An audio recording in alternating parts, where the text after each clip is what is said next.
Bonjour à tous, bienvenue dans cette nouvelle vidéo sur ma chaîne YouTube et on se retrouve aujourd'hui pour une vidéo spéciale, une vidéo mes achats comics de cet été et une vidéo spéciale Donny Cates puisque je n'ai que deux albums à vous présenter aujourd'hui et par chance, ou j'ai envie de dire, ou voilà, c'est deux albums scénarisés, même s'il y a des trucs qui sont pas de lui exactement, mais on va dire en grande partie scénarisés par Donny Cates.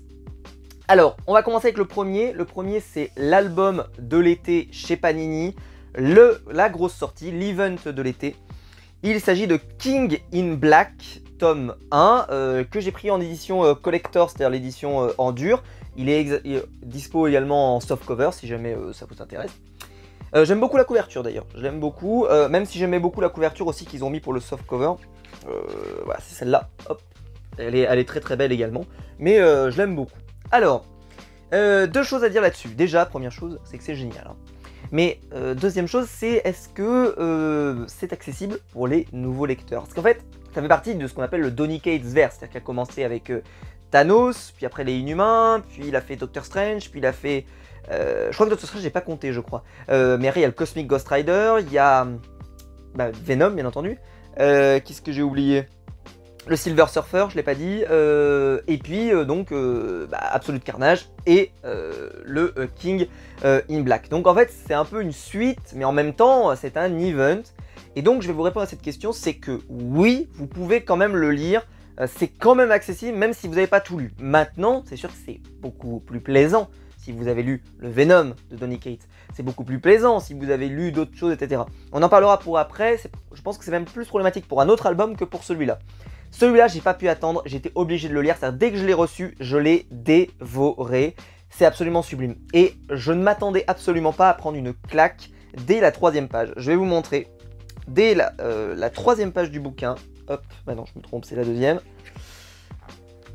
Hop, voilà. Une image particulièrement McFarlanienne, je sais pas si ça se dit, mais je m'en fous, de Ryan Stegman, qui fait peut-être le boulot de sa vie.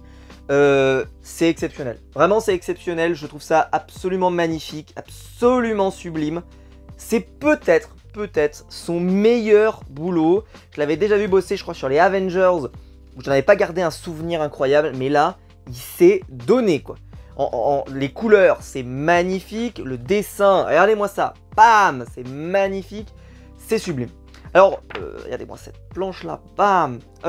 Par contre, il y a un épisode que j'ai pas du tout aimé. Ah, mais qu'est-ce que c'est beau ça par contre.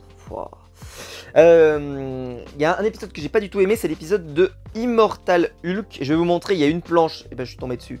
Je la trouve dégueulasse, c'est celle-là. Je trouve ça absolument pas beau, absolument immonde, ça ne me plaît absolument pas. Donc, et en plus, j'ai pas aimé plus que ça. Bon, c'est un épisode avec un effet de style, il n'y a pas vraiment de dialogue, etc. Mais c'est pas beau, c'est pas intéressant, ça raconte rien, bref, c'est pas bon. Ensuite, on a un deuxième numéro, donc pas de Immortal Hulk, hein, de King in Black. Génial, qu'est-ce que vous voulez que je vous dise. Et après, vous avez un épisode de Valkyrie qui est sympa, mais sans plus, mais qui est plutôt sympa. Et vous avez un super épisode, vous avez un truc avec Gwenpool. Venom même d'ailleurs, je crois que maintenant on dit, qui est pas extraordinaire mais honnêtement ça va. Et puis vous avez un formidable épisode de Doctor Doom avec Iron Man qui est vraiment assez stylé, avec un superbe niveau de dessin. Et donc c'était vraiment une superbe lecture, je me suis régalé. Donc si vous ne devez prendre qu'un seul comic cet été, c'est celui-là que je vous recommande. On passe ensuite à la deuxième grosse sortie de chez Panini, qui est beaucoup plus, qui fait sujet de débat. Il s'agit des Gardiens de la Galaxie de Donny Cates. Alors, j'ai trois choses à vous dire sur cet album. La première, c'est que déjà c'est beau travail de Panini, c'est un album complet, un deluxe, grand format, c'est pas sorti en kiosque, donc en plus c'est le seul moyen de lire les Gardiens de la Galaxie, c'est dans cet album. Donc là-dessus, très bien. C'est les Gardiens de la Galaxie de Donny Cates. Et là, ça fait partie donc du Donny Cates verse, et on voit déjà qu'il a commencé à nous mettre des Asgardiens, puisque vous le savez peut-être, il travaille sur la série Thor maintenant. Et donc c'est un peu son dernier boulot, c'est-à-dire en parallèle de King Black on pourrait dire, c'est un peu son boulot voilà, pour terminer un peu le côté cosmique avant de partir chez Asgard. Même si au final je crois qu'il part sur Hulk maintenant, donc bon, on verra. Et donc les Gardiens de la Galaxie, c'est une série, déjà je vais vous dire un truc, c'est que moi j'ai déjà essayé les Gardiens de la Galaxie avec l'époque Bendis, la première, et j'avais bien aimé mais sans plus, parce que c'était moins bien que les films, parce que c'est moins fun, parce que c'est moins drôle, parce que c'est moins cool en fait que les films, clairement. Et je l'ai pas encore lu celui-là parce que je suis en train de lire le Omnibus Ultimate Spider-Man et c'est un peu long à se taper. Mais je me délecte. Attention, c'était pas un mal, hein, je passe un très bon moment devant, mais il faut quand même se le descendre. Le truc, il fait 1000 pages. Hein. Ou je sais plus combien, mais en tout cas, il en fait un bon paquet.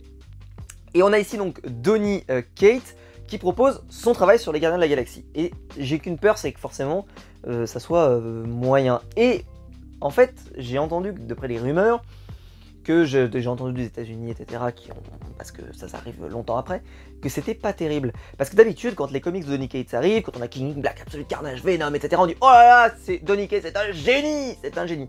Et comme on entend Jonathan Hickman ou des gens comme ça. Mais là, j'ai pas entendu ça. Alors, j'ai pas entendu non plus que c'était de la daube, même s'il y en a certains qui ont dit que c'était vraiment pas bon, mais j'ai pas entendu en tout cas les gens l'encenser. Donc je pense que ça doit pas être terrible. Pourtant l'équipe, sur le papier, elle me tente pas mal. Et c'est le troisième point que je vais dire, c'est que, est-ce que par contre, contrairement à King in Black, que je pense honnêtement tout le monde peut lire, celui-là il est peut-être réservé à un public un peu plus averti. Je m'explique pourquoi. Dans ce Donny Cates verse, j'ai juste feuilleté le début. Et dans le début, est-ce que je vais pouvoir vous montrer ça? Tac, tac, tac. Oui, il y a le Silver Surfer. Voilà, je peux vous le montrer. Voilà, dès le début. Et même pire, il y a cette quatrième de couverture avec écrit Thanos est mort, qui est en lien avec ce qu'a fait Donny Cates sur Thanos. Donc, si ça se trouve, cette série, elle est vraiment... Voilà, je vais vous montrer. Voilà, ça, Silver Surfer qui est comme ça, c'est l'explication de tout ça, c'est dans Silver Surfer Black.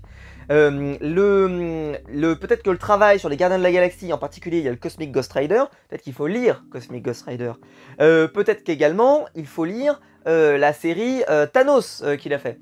Et donc celle-là, elle est peut-être plus imbriquée dans l'univers du Donny Cates verse, on pourrait dire, et je ne sais pas si elle est aussi accessible que King in Black. King in Black, vous n'allez pas prendre un plaisir si vous avez jamais lu Venom, comme moi en tout cas, mais vous allez kiffer quand même, parce que c'est magnifique, parce que c'est sublime. Là, justement, je vais vous montrer le dessin, c'est sympa, attendez, je vais vous spoiler avec cette image, tac, c'est sympa, c'est plutôt bien dessiné, mais il n'y a pas cet effet waouh quoi. Vous n'avez pas une planche à vous... alors j'ai pas encore tout lu, hein, j'ai juste feuilleté, hein, mais t'as pas le sentiment que c'est absolument sublime, magnifique, que tu vas faire oh purée, qu'est-ce que c'est beau. C'est sympa, hein, je vais vous montrer, ouais, c'est très bien gratté, il n'y a pas de problème, c'est quand même plutôt bien dessiné, on va pas non plus en dire du mal, hein, voilà, c'est quand même joli quand même, c'est quand même joli, mais voilà, donc je sais pas si je vous le recommande, c'est pour ça que je vous dis ça, c'est que moi je l'ai acheté parce que je veux tout Donny Cates, j'ai tout Donny Cates, j'ai le Silver Surfer, j'ai machin, et la seule chose que j'ai pas c'est son Doctor Strange, parce que j'ai vu qu'il était pas dans l'omnibus en VO qu'ils ont fait sur tout le Donny Cates verse, j'ai vu qu'il n'y avait pas le Doctor Strange, donc ça veut dire que probablement que c'est pas vraiment intéressant, en tout cas on peut s'en passer. Donc j'ai décidé de m'en passer, je suis pas hyper fan du Doctor Strange, donc bon, si je peux m'en passer, je m'en passe. Et en fait je cherche des moments, je regarde s'ils sont pas d'occasion, et ils sont jamais d'occasion, mais si un jour je les vois d'occasion, peut-être que je me les achèterai juste par curiosité. Et donc c'est vraiment, voilà, je l'ai acheté parce que je suis complétiste, etc. Mais je sais pas si c'est bien. Donc dans la prochaine lecture comics, si j'oublie pas, l'achat comics, en tout cas, je vous dirai si c'était bien ou pas. Je vous dirai. Mais en tout cas, bon, dans les achats d'été, c'était l'achat, je l'ai précommandé il y a déjà un moment, c'était clairement l'achat que je voulais le plus, disons. Sinon, il y a un troisième album qui, bon, refait que j'aurais pas fait une vidéo spéciale Donny Cates, que je devrais prendre normalement, c'est le Birds of Prey qui est sorti dans la collection Black Label. Mais j'ai été tellement déçu du Black Label récemment avec le Hill House, avec les deux albums que j'ai pas surkiffé, Basketful S que j'ai pas aimé, Plunge que j'ai pas aimé non plus, donc bon voilà, et en plus c'est fait par les scénaristes et dessinateurs de la dessinatrice, une dessinatrice je crois, de Harley Quinn et de Harley Quinn Rebirth, et j'ai pas ultra kiffé Harley Quinn, c'est Jimmy Palmiotti et Amanda Conner. Et je vous le cache pas, j'ai pas ultra kiffé ce travail qu'ils ont fait tous les deux. Donc j'ai peur d'être déçu sur Birds of Prey, mais je pense que je vais l'acheter et je vous présenterai le mois prochain. C'est juste que je traîne un peu pour l'acheter, je traîne un peu. Et moi j'ai vu qu'il avait le format carré, le beau format du Black Label, donc je pense que je vais finir par craquer. Mais voilà, c'est pas mon... Je me jette pas dessus, ouais, parce que je pense que je vais être déçu. Je pense que je vais être déçu, mais dites-moi dans les commentaires vous. D'ailleurs, ça pourrait me convaincre de l'acheter encore plus rapidement. Si jamais vous avez trouvé ça génial et que c'est super bien, dites-le moi dans les commentaires, ça m'intéresse. Écoutez, j'espère que la vidéo vous aura plu. Dites-moi vous ce que vous avez acheté pour vos vacances en termes de lecture. Moi, je vais retourner bouquiner le Ultimate Spider-Man. Et si la vidéo vous a plu, vous pouvez la liker, vous pouvez vous abonner, vous pouvez la partager sur les réseaux sociaux. Il y a le bouton rejoindre juste en dessous pour donner mon soutien et je vous en remercie. Et quant à nous, on se retrouve très vite pour de nouvelles vidéos sur ma chaîne YouTube. Ciao!